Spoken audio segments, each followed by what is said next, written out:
Mario is in Worthing. Mario, what can you tell me? Good morning. Oh, Good morning, Nick. yes, sir.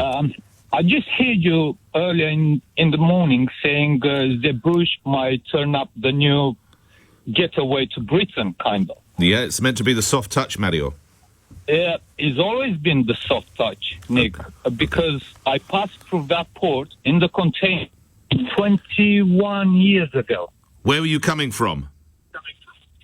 From Italy. Right. But where...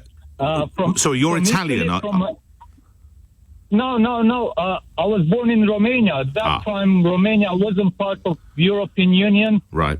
Wasn't part of anything. And well, I reckon as well, these guys, they might be from Eastern Europe, Far Eastern Europe. Tell me how... So you came illegally into the country 21 years ago in the back of a truck, is that right? Correct. Okay. Don't worry, you're not going to be thrown out after 21 years. So can I ask you, how much did you have to pay? 300 Deutschmark. 300 Deutschmark. Okay, we need to work out what that was. I'll get a colleague to do that. Why were you so desperate to come to England? Desperate? No, it probably...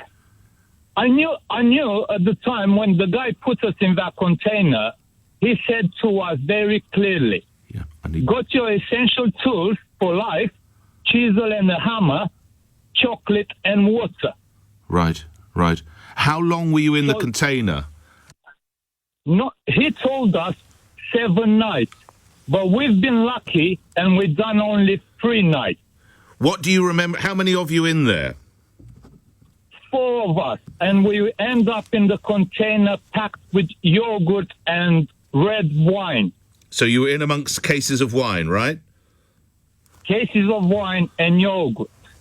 And yogurt. I'm sorry, sir, yogurt. And sorry, how many days were you there? 3 nights. 3 nights. Do you remember? 3 nights from Milan. Going through France. Yeah. Getting to Belgium. Yeah. To Zeebrugge. Zeebrugge, I remember very, very well. When they put us on the ferry, the guys at the ferry, they opened the container, but they didn't see us because we've been right at the back. Right. Okay.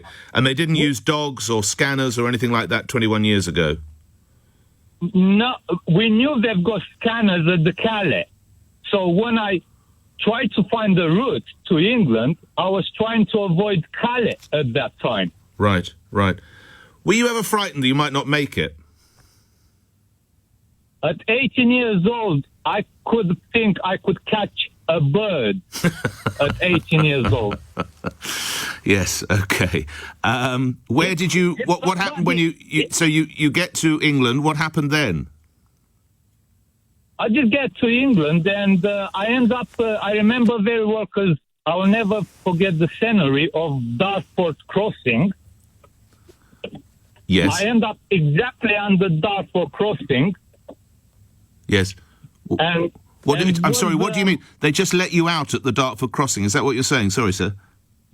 No. We took the chisel and the hammer and we banged it probably for God knows how many hours to do a little hatch to get out of the container. So the driver wasn't in on it? The driver didn't know? The driver just parked us there and they left.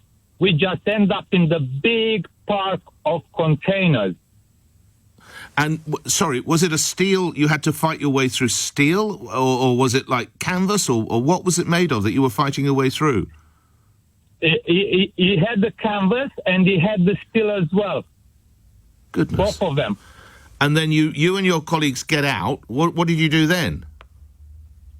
We just tried to get out of that big park of the containers. And we end up in the Dartford Dartford train station, yes. Yeah. And we saw London on the screen. Right. And, of course, we had some money with us. Yeah.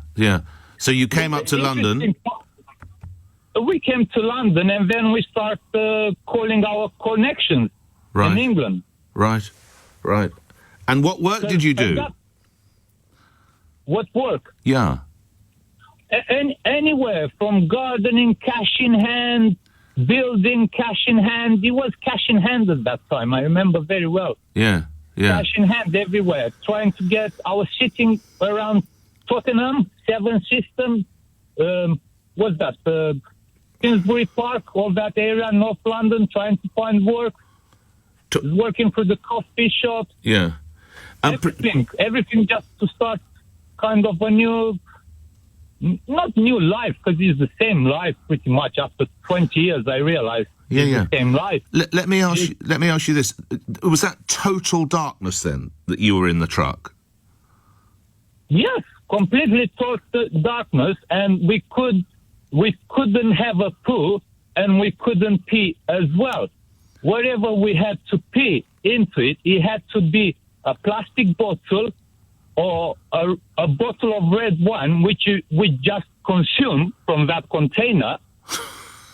But didn't you realise the more red wine you drank, the more you'd need to go to pee, to use your expression, to urinate? The more you drink, the more you're going to need to do it, Mario. Correct, Nick, but it was bloody cold. Okay, indeed. Very cold.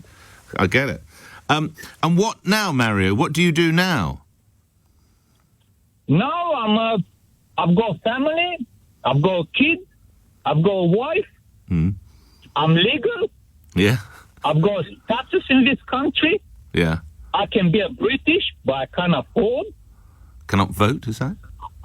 I can't afford to be a British. You can't afford. I'm so sorry. I misheard you. So you cannot afford. How much is it? Hang on. What are the cost of the papers to become British then? £1,800 for me and my wife. Oh, what do you do for a living now, lorry driver? No, what do you do for a living? I'm an operator for a water company. Okay, cool. Was it worth risking your life? No. No. And do you know, are people still, do you know people who still do, obviously not from Romania, but you know people still do this? I still can hear people from other countries from Eastern Europe, like, can I name them? Like Macedonia, Albania, Yugoslavia, Serbia, Kosovo. All that part of Europe, they usually come through these getaways. All right. And usually, all I know, it's around £5,000 per head. Fascinating. Mario, thank you. You took us through your voyage there. We worked out, by the way, Mario paid 300 Deutschmarks 21 years ago. We worked out that's somewhere in the region of £130, £150 for he and his 4 colleagues to spend 3 days in the back of a truck, which was then parked in a lorry park, effectively, close to the Dartford crossing, which is next to the Dartford Tunnel. They chiselled their way out. We've overrun the news.